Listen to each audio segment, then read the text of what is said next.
Hello everybody, welcome back. आज नेताजी की जन्म जयंती के अवसर पर मैं एक छोटा सा कहानी आपके साथ शेयर करने जा रहा हूँ, जिससे आपको पता चल जाएगा the difference between leadership and bossism. और अगर आप अपने लीडरशिप क्वालिटी को डेवलप करना चाहते हैं तो ये कहानी ज़रूर सुनिए। और इस कहानी से आपको ये सीख मिलेगा कि how to be a great leader. जब आज़ाद हिंद फौज बर्मा से नॉर्थ ईस्ट में दाखिला कर चुका था, उस टाइम में भारी बरसात के कारण आज़ाद हिंद फौज का जो रास्ता था वो रास्ता टूट गया, और जिसकी वजह से अचानक आज़ाद हिंद फौज को खाद्य संकट उत्पन्न हुआ, क्योंकि भारी मात्रा में जो आज़ाद हिंद फौज के लिए खाना जिस रास्ते से आते थे वो रास्ता टूट गई थी। ऐसे में एक रात जब सारे आज़ाद हिंद फौज के सदस्य इकट्ठा रात के खाना खा रहे थे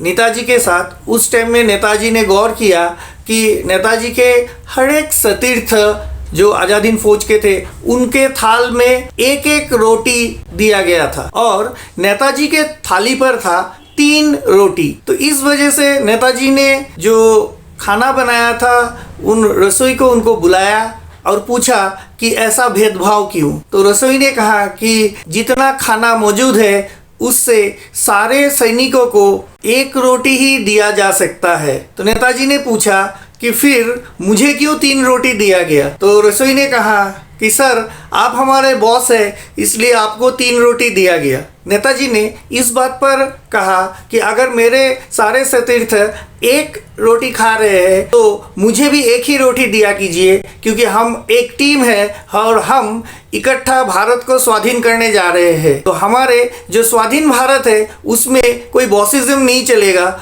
उसमें हर किसी को लीडरशिप क्वालिटी के ऊपर ट्रेनिंग दिया जाएगा। तो आइंदा आप ये ध्यान रखिएगा कि मेरे सतीर्थों को जो भी खाना मिले वही खाना मुझे भी परोसा जाए, मैं कोई बॉस नहीं हूँ। Thank you for watching the video till the end. जय हिंद, वंदे मातरम, भारत माता की जय।